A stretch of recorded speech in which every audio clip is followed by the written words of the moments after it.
Hi, so everybody, I am Jacqueline Shaw, and I am going to be pinning myself. You know what, Carl? I think you're pinned. Hold on, let me pin myself so that I come up in the video.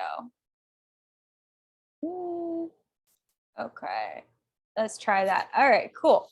So I am Jacqueline Shaw. I'm a BIS, behavior specialist, and I do psychoanalysis on the side, and I am very interested in the metaphysical and mentalism and things of the such.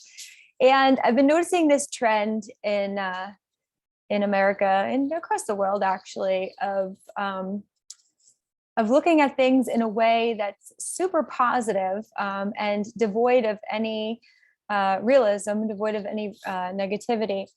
And so I wanted to share this because I do think that toxic positivity is a thing, and that there is a way to be confident and to have great outcomes and to enjoy your life. There is a way to do that through psychology, through having the right state of mind, being realistic, and using certain approaches. So when we go through this, Dr. Russ Harris's book, The Confidence Gap, I'm just going to go over some key points. And one of the biggest things for him is that he wants a realistic approach to confidence and to understand the gap between where you are now and where you'd like to be in terms of your confidence. And we're going to go through that. So the first thing is, okay, well, what is the confidence gap? So the confidence gap is how you feel emotionally right now and how you think you should feel when you're confident. So when we go a little bit more deeper into that, we'll understand. But right now, it's based off feelings, right? So it's how you think you'll feel and how you want to feel when you feel confident. So let's start off with an activity, you two. So let's go around the room and you can type in the chat if you'd like to. You can express what you think you might have to feel like in order to be confident enough to accomplish your goal. So you could think of a goal. You could share it in the chat. You could send it directly to me and I can read out loud. We can kind of discover around it. What do you think you have to feel like in order to achieve something that you really associate with your identity, you really want to strive for, something that your heart just screams to with drive to go for, but you feel like you have to feel something first? What would that feeling be? So if you could write that in the chat, that would be great. I know that for me, when as a singer-songwriter and as somebody who performs, I always thought that I had to feel like I was completely secure in front of everyone. And like I was almost like this sense of being a perfect performer, and what that would look like in my mind, and what I'd have to do in order to get there. And so there was this vision, almost this vision of feeling perfect, which is obviously not realistic. So if you don't have anything to share in the chat, I can go on to the next slide. But yeah, I would be grateful if you could, because it's good to see where you're all at in terms of what you think you need to feel like in order to feel confident.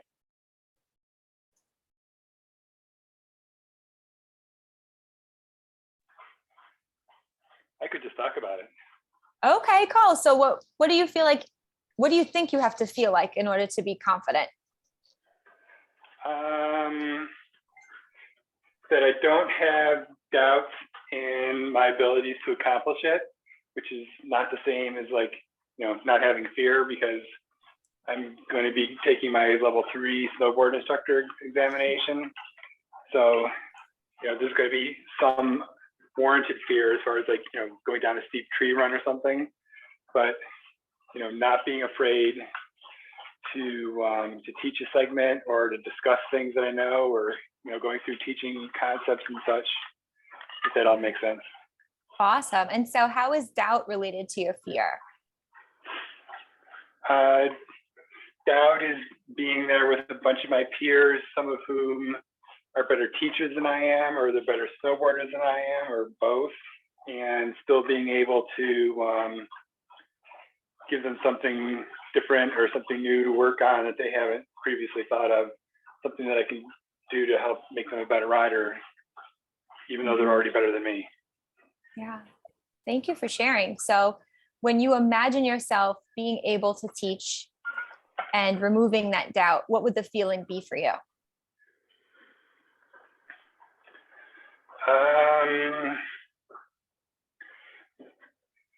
It'd just be like cool as a cucumber, just floating, going, chatting, talking without feeling any kind of hesitation or second thought. Just being kind of bold and maybe quite. Oop, Carl, I lost you. I went on mute. There you go. Sorry about that. That's okay. It was my reminder alarm to make sure I was on the call, Oh, which I obviously said it wrong. So yeah, it's just a matter of feeling that boldness without brashness where I'm going to hurt myself, but confident enough that I can go forward with like very little hesitation. got it. Okay. So do you think that you can access that confidence once you feel that feeling? Yes. Okay. Thank you for sharing. Thank you. Thank you. We're going to dive deeper into what the author of this book thinks about that. And I see that I have a chat. Okay. So feeling strong, Sharon says, no worries. If you're driving, Sharon, please continue to drive. It's totally cool. Thank you for joining us. But yeah, feeling strong. And so thinking that you have to feel strong in order to be confident. Yeah. Thank you for sharing. So even though we've been conditioned by society and even that law of attraction movement that's been going on around that we have to feel something in order to attract it. Like we have to have the feeling first before we accomplish our goals. Dr. Russ Harris says that actually the opposite is true. Okay. So he says that, and he is a medical doctor, and a psychotherapist, a life coach, a consultant. And he's the author of the book, The Confidence Gap. That's why I'm bringing it up. And he says that the gap is the place of fear that is the place between you and your ability to take action. And so he's talking about fear. And he says that there really are two definitions of confidence. Okay. He says that there's a feeling of certainty, and that's usually how we use it, right? We're talking about feelings. And then the second definition is an act of trust or alliance. And so Russ encourages his readers to act first before feeling. So that's different than what we said. We said we wanted to feel strong before we took action, or we want to feel like completely sure of ourselves before we take the leap. But Russ says that the feeling doesn't come first ever. That confidence is a trust. It's a trust before it's a feeling. And he goes into the Latin, the parts of the word. Calm is with, and fidere is trust. Confidence is with trust. So who are we trusting? What are we trusting when we take the leap, even though we might feel scared, or even though we might feel doubtful, or we might feel weak? What does that look like to trust, even if we feel that way? And of course, I know I'm not necessarily asking either of you a question, but if you at any point want to raise your hand and speak, please interrupt me at any point.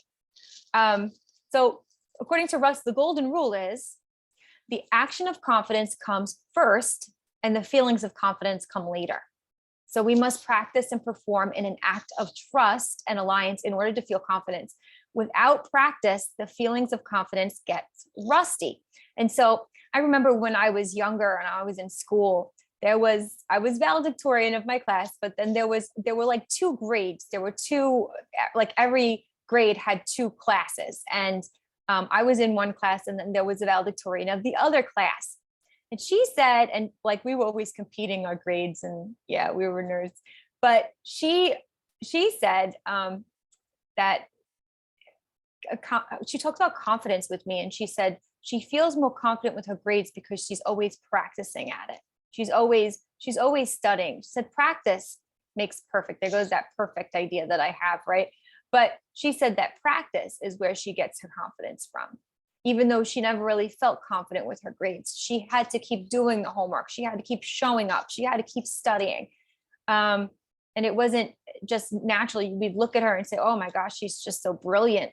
But she practiced at it. She was always performing so wonderfully because she put so much energy into the act of attaining that confidence. And that confidence was related to her trust in a skill, in the skill to attain knowledge. And that's what, that as a student, as a great student, that is what she wanted to feel confident as, a wonderful learner, someone who absorbs information quickly. That's something that she wanted at a young age. And she achieved that because she would constantly practice. Okay, so when we think about courage, right? And even though we initially said, okay, the gap is we feel a certain way and we think we have to feel another way in order to get confident. But for us, the gap is very much related to fear. Fear is in the way. The reason why we feel like we can't get into action is because there's fear there. And we have to figure out, how are we going to associate with this fear? I don't know if you've been to my classes before, but I did a class called Befriending My Fear. And it was kind of in this vein. So what are we going to do with this fear when it comes up? How do we bridge the gap so we can work with the fear and get to where we have to get going? So what is courage? We'll go back to the Latin core. At the core of courage is core, heart.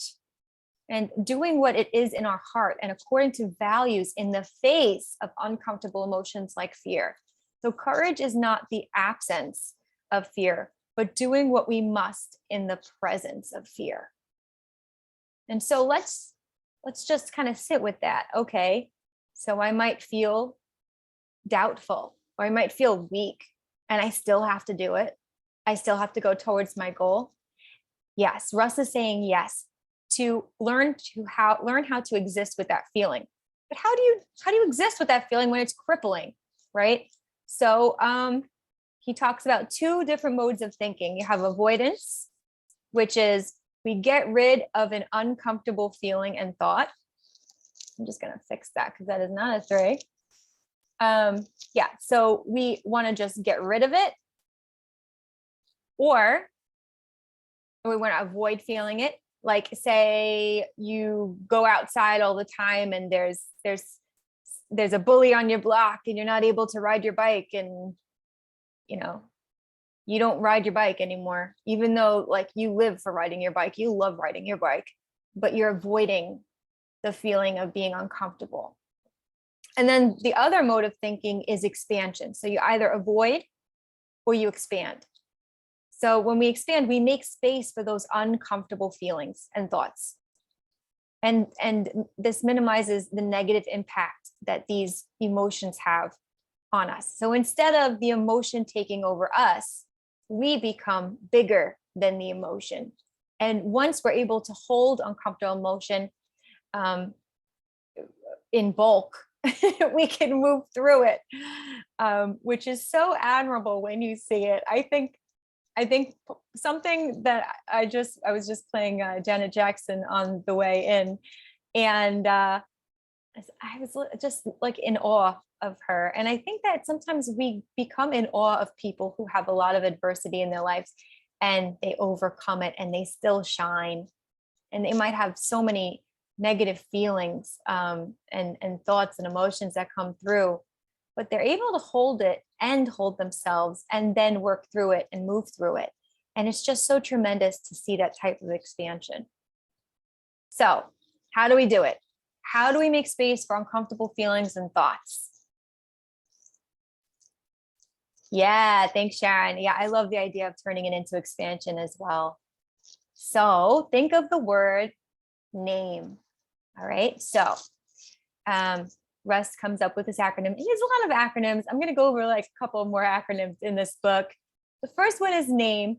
And as a psychologist, as a behaviorist, as a behavioral scientist, I see, mentalism plays a big role in how people behave.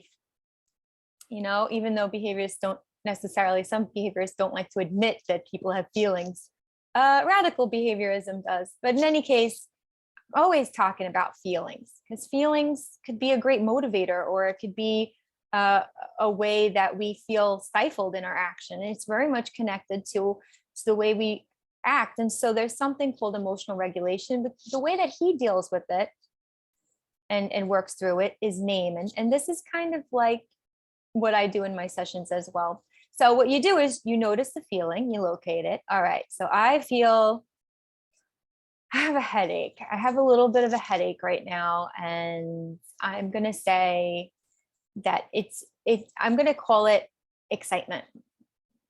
Okay. So I'm noticing the feeling. I'm acknowledging it. And instead of saying I am excited, I'm going to say, here is excitement. So this is, even though some people feel excitement different ways and they label it different ways, it's not a bad feeling. It's just like a little throb, a little like pulsing sensation. All right, I'm in my body. I'm acknowledging it. And I'm saying, here is anxiety. I'm not saying I am anxious. So for A, I acknowledge it. N is I notice it. A is I acknowledge it. M is I make space. So I'm going to breathe in. And breathe into that feeling and anchor myself into the present moment with that feeling. And as I do this, you can do it for your own feeling. I love to talk about feelings. I'll talk about feelings all day, every day with all of you. I mean, it's totally fine. If you want to share too, I would love that. And then the last thing is E, expand our awareness. Feel the feeling while doing what you want to do, what you need to do. Okay, I'm doing this workshop. I feel excited. Feels a little like a headache. I'm doing the workshop still. I'm still doing it. I don't really feel that throbbing so much anymore. Now I am in my awareness. All right, I'm aware of it, but I've made enough space to coexist with it. Now I've expanded. Okay, so Russ says you have two options. Option one is do what is most important to you when you feel like it, which might involve a lot of waiting, or live at the mercy of your emotions with this option one. You're going to live at the mercy of your emotions when you feel like going out and riding your bike, when you feel like, you're tough enough, you're strong enough, when you feel like you are capable and assured and you just feel really motivated, then you'll go out on your bike. Or there's option two. You could do what is most important to you, whether you feel like it or not. You go out there on your bike every day. The bully sees you, the bully sees you, the bully sees you. Then after a while, he's going to have to habituate to seeing you on the bike, because now you're a part of the environment. You've established yourself. So you perform acts of trust. You trust in your persistence, in your action. You've formed an alliance. You value riding your bike. You're going to do it no matter what feeling comes up. That takes courage, and it also takes expansion, right? So you have option one or option two. All right, here we go with the other acronym. So you can either be in a state of fear or a state of dare. Okay, so when we take apart the fear, we say F is for you're in your negative thoughts. You're fusing into your negative thoughts. I don't really like that bully. I can't stand that guy. He always has something to say. It's always something negative. He's always looking at me with very piercing eyes. These are thoughts of fear. I am small and he's aggressing. I am the victim. These are thoughts of fear. We're not saying that that's necessarily a bad thing, but when you fuse to your negative thoughts, you become the negative thoughts instead of expanding and witnessing them. The E in fear is excessive goals. Okay. So you want to do this and that, and you're taking on so much. that it's hard to achieve anything attainable. So you can't even do the simple goal of maybe putting your shoes on or putting a coat on. You know, you want to ride that bike. That's the ultimate goal, but maybe you have to work small first because you're dealing with some stuff. But when you have excessive goals, something that's maybe too unrealistic for you, given this fusion you have with your negative thoughts, it's going to be hard. A in fear is avoiding discomfort. And so that's all about, I don't like the way I feel when I'm around him. I'm just going to avoid being around him altogether. I'm just going to avoid going outside. I'm just going to avoid exercising. I'm going to avoid enjoying my life because of this bully. Okay, so now we've got the R of fear, removal from your values. All right, so you did value exercise. You did value being free and feeling full of beauty and health and riding that bike and being seen and just enjoying life and smiling at others. You did value that experience, but you've removed yourself from it. Fear.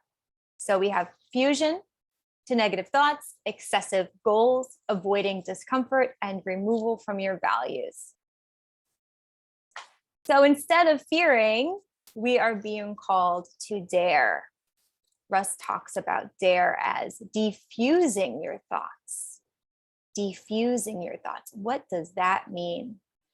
That you can, well, what we're going to do an exercise with that too, but diffusing your thoughts means that you could feel something aversive or something uncomfortable and diffuse it in a moment as you regulate.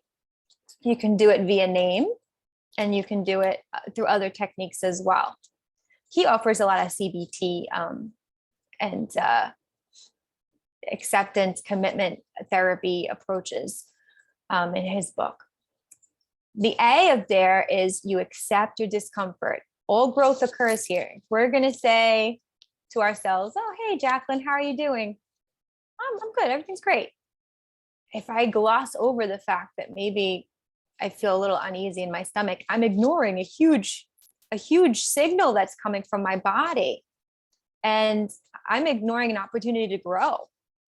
And so if I accept my discomfort and I say, I feel a little uneasy about this, going to proceed with caution, but I'm going to proceed. Or sometimes we have to, in some cases, we have to accept that our body's just saying, no, no, no, no, no. And we have to, in that discomfort, make the decision from there. But when we dare, we do accept the discomfort and the messages that the discomfort brings. Am I withholding myself because I don't feel powerful enough?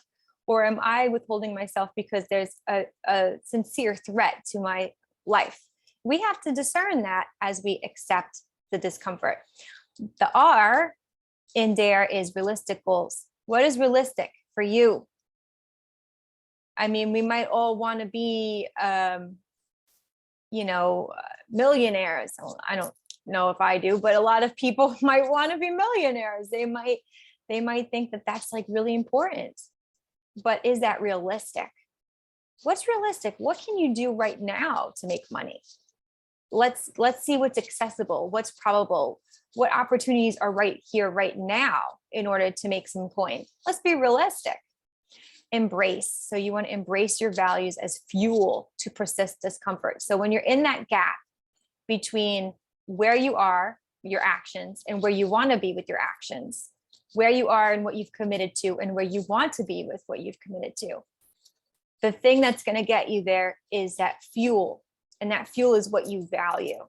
And if you no longer value where you are, then you're going to take action and you're going to be motivated to go towards what you do value. And that's what's going to drive you. So we got dare, D, diffuse, A, accept your discomfort, R, have realistic goals, and E, embrace your values as fuel to persist discomfort.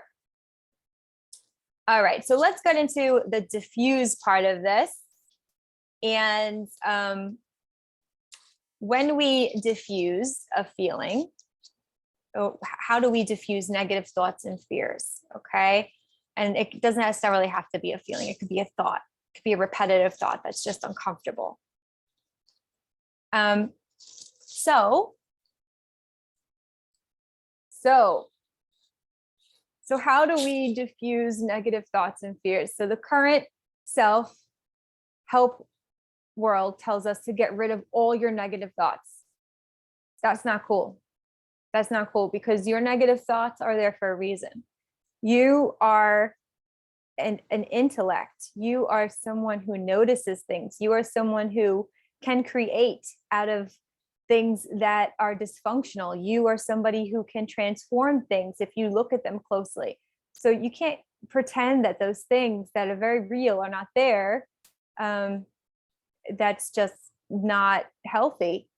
So he believes that it's not rational to do that. And so instead, what you can do is we must fuse. We have to learn how to, not fuse with our negative thoughts and feelings. We have to learn to defuse. And what does that mean? So we must observe our thinking and start to play with it a bit. All right, so I'm going to invite you into another exercise activity. And this activity requires a little bit of vulnerability. And of course, you could even just send me a chat if you want to. Think of a negative thought you had throughout the day and say it aloud in a silly and singing voice. So it could be anything. I guess I'll go first. So I had this thought that was bugging me all day today, and it was that my job is going to screw me over because I have a full-time job, and they said that they were going to fund tuition for my to go for a certification, and they've been saying they're going to do it, and then I paid for it, and then they were like, well, we don't know if we can sign off on something. So the whole day I was thinking my job is going to screw me over. They ended up not, but so I'm going to do this activity in front of all of you so that you can know how to diffuse that thought. So I can say it in a very loud singing voice, or aloud in a silly singing voice. My job is gonna screw me over. I just diffused it. How cool is that? And so if you want to do that, I welcome you to do that. It's totally silly, and that's totally fine. But when we create almost like a persona of that, I am witnessing the fear of that. I am not that fear. I can make a silly joke of it. And you can even do that with a friend. Like, say, I know with law of attraction, they say, don't tell the story, in the self-help community and new age, don't tell a story if it's negative, because then you'll attract negative circumstances. But what if you tell a true, honest story, but you bring lightness to it? Like, I almost got ran over before by this car, and just do it in a very silly way. And you invite humor with the fear. And so you diffuse the fear. So I welcome both of you, any of you, to participate in that. You can do it to yourself. You can play with it. It's a really great tool. All right. So I wanted to open, before we end, I wanted to open the floor to anybody, any ideas. I did want to make space for discussion, or else I would have included more. So if either of you have something to say, or anything that resonates with you around this concept, or any conflicting ideas that you want to share, please, I welcome that.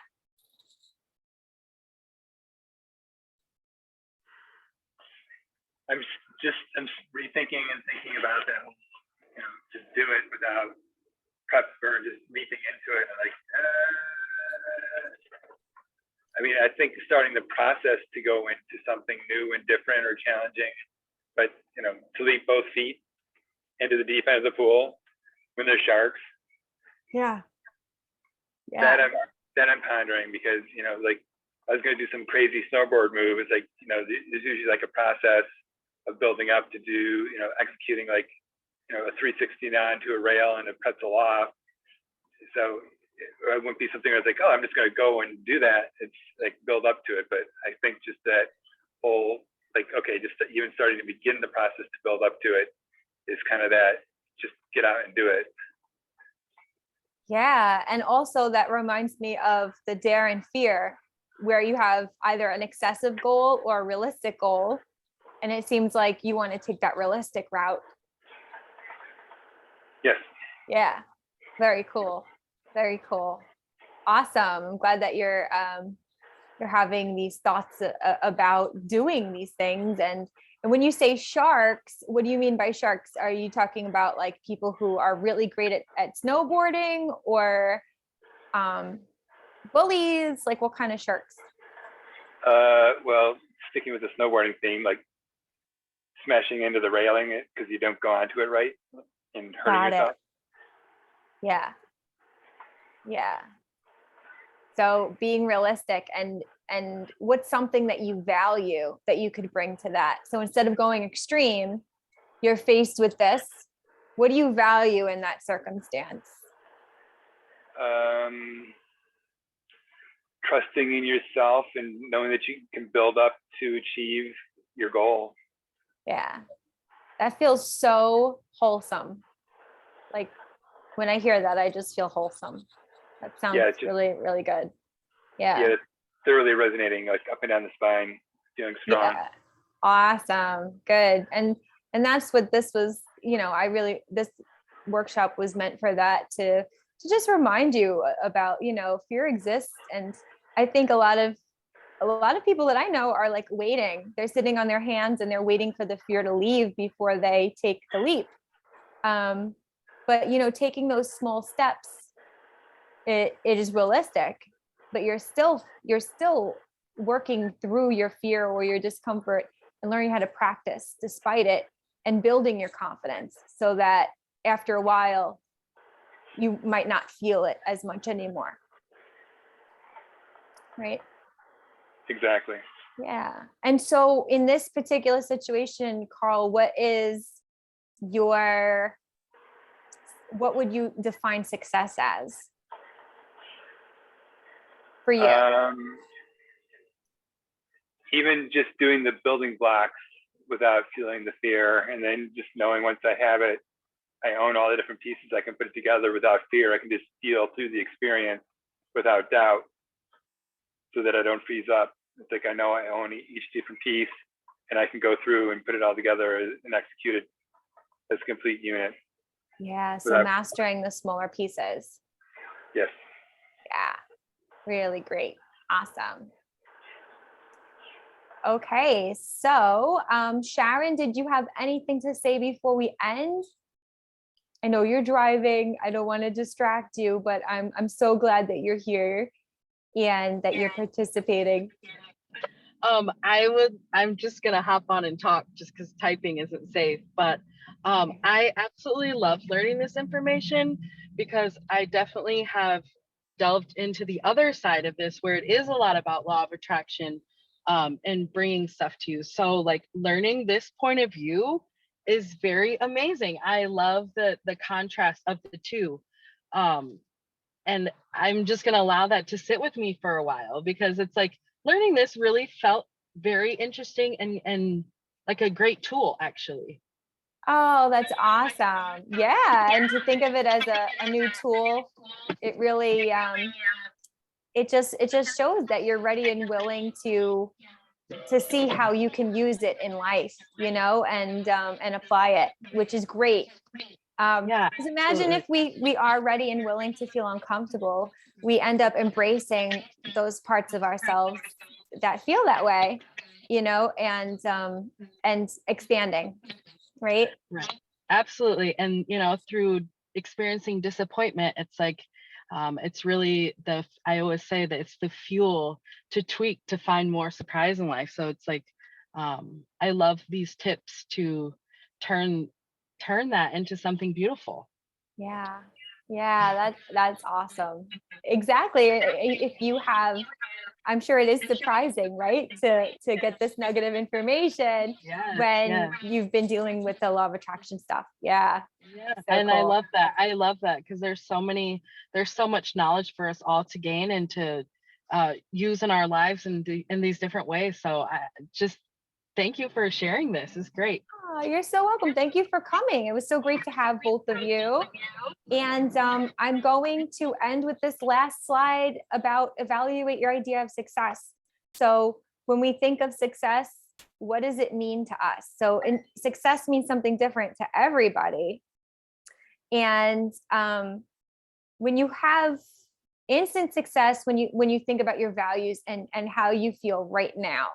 So when you're thinking about, oh, I value this, and I am living this. I'm living in parallel to what I value. And then there's this sense of satisfaction, right? And when you live in integrity with your deepest values, you can feel successful. We all value different things, right? So one person might value money, somebody else might value friendship. You know, we all have different things that we place emphasis on in our lives. So that will shape our idea of success, what we value, how we value it, what we believe in, and how that either serves our lives or doesn't. And so we get to pick and choose what works for us. And just another idea about success is sometimes in order to achieve great things that you have in your vision, there will be discomfort that comes up. And when you're able to befriend yourself, befriend your fear, and notice that this is fear. It's not I am fear. We're not identifying it. We're just noticing it. And as we move forward and gain confidence in doing the things maybe we don't normally do, as we start to initiate new practices in our lives that do fall in line with where we want to be in life, we start to build this trust. We start to build this trust in ourselves. And as we build the trust in ourselves, we know, listen, if I feel a little uncomfortable, I'm going to tell myself about it. I'm going to listen to it, and I'm going to diffuse it, and I'm going to expand with it. I will dive into it. I will not be I will feel the fear, but I will be brave enough to go into with my whole heart where I need to go, because that's why we're here. We're here to experience what we think we need to do here. And so that's subjective. Everybody has a different idea of what that is. Somebody might say, I'm here to just coast. I'm here to just experience whatever is fun in the moment. And that's what they value, and, but part of trusting where to go with what you value, sometimes it does come into conflict. If somebody just wants fun stuff, then they're going to take option one. They're going to take option one. And option one is, I'm going to do things when I feel like it. When I feel like this is fun, I'm going to do it. But option two is integrating the mind and the feeling. I have this ideal. I have this idea of an ideal of where I have to go.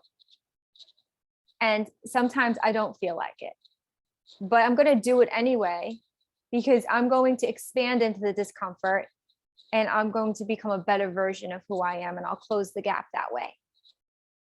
All right. Thank you so much for joining, both of you.